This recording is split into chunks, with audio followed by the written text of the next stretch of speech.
Exercises 2. Give the standard equation of the circle satisfying the given conditions. So we have two formula. If the center at the origin, we use x squared plus y squared equals r squared.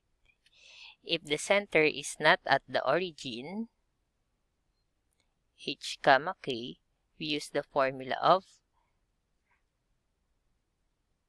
x minus h quantity squared plus y minus k quantity squared equals r squared.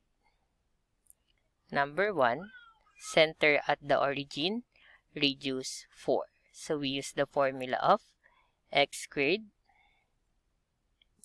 plus y squared equals r squared.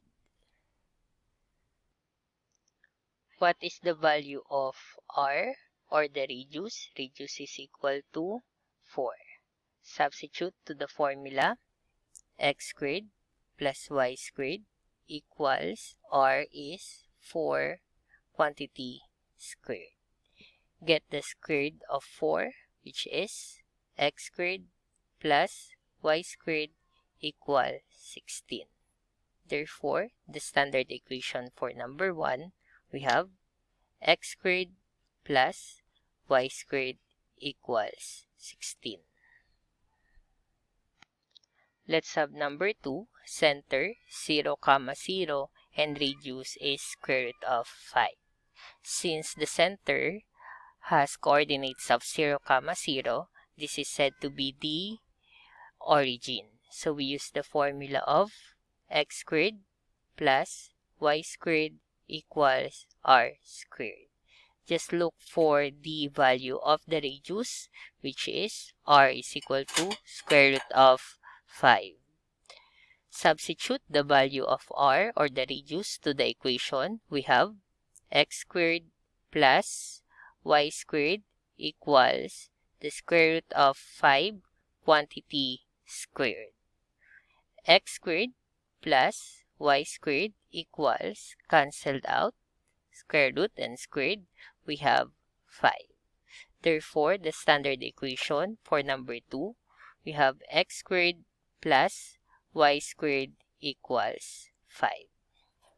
For number 3, we have center 0, 0, radius is equal to 1.5. 0, 0 is the coordinates of the origin. We use the formula x squared plus y squared equals r squared.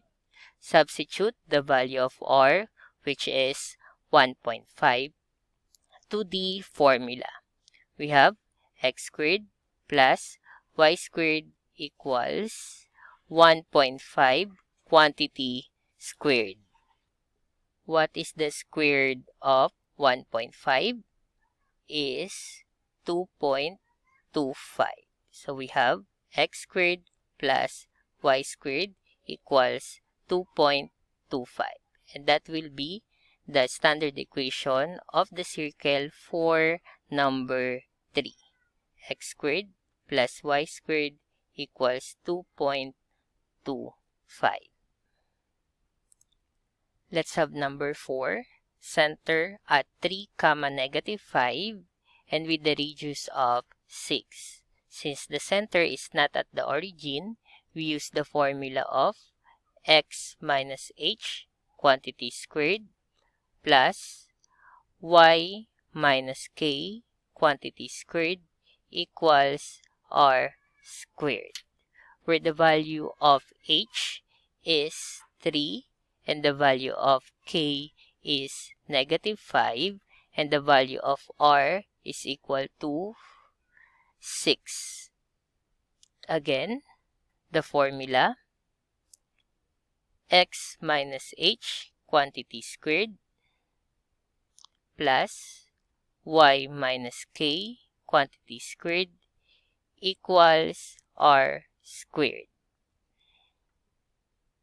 Substitute to the formula, we have x minus the value of h is 3 quantity squared plus y minus the value of k, negative 5 quantity squared equals the value of r, which is 6 squared. Simplify the equation. We have x minus 3 quantity squared plus negative times negative will be positive, a y plus 5 quantity squared equals the square root of 6 is 36. Therefore, the standard equation for number 4, we have x minus 3 quantity squared plus y plus 5 quantity squared equals 36.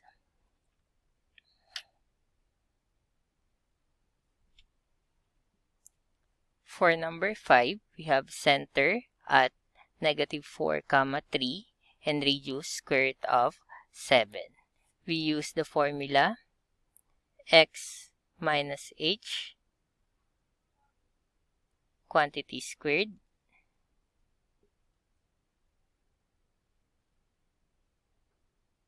quantity squared plus y minus k quantity squared equals r squared,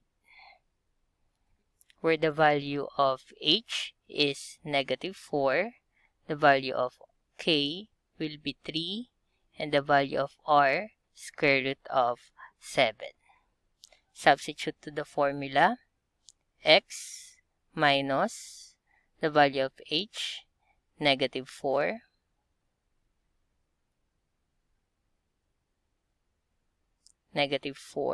quantity squared plus y minus the value of k is 3 quantity squared equals the square root of, which is the value of r, square root of 7 squared.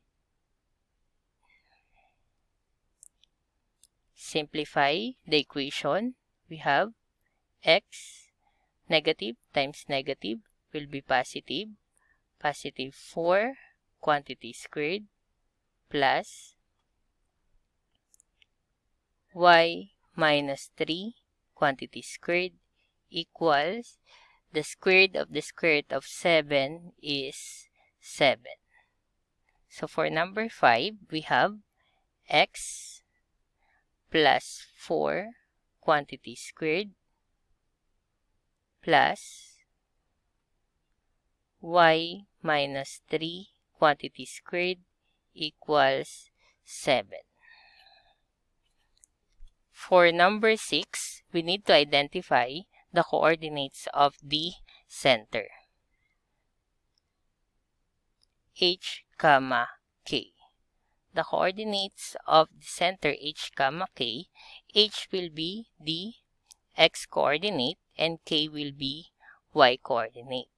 Therefore, the center is at H will be 3 because the x coordinate is 3. Y coordinate is 2.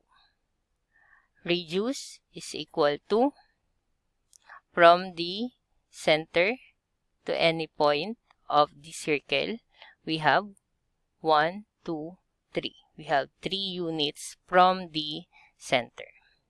So we use the formula of x minus h quantity squared plus y minus k quantity squared equals r squared. Substitute the formula to the formula x minus the value of h is 3 squared plus y minus the value of k, 2 quantity squared equals the value of the radius, which is 9. Or 3 rather, 3 quantity squared. So we have simplifying the equations or the equation x minus 3 quantity squared plus y minus 2 quantity squared equals the square root of 3 is 9. So the equation for number 6, we have x minus 3 quantity squared plus y minus 2 quantity squared equals 9.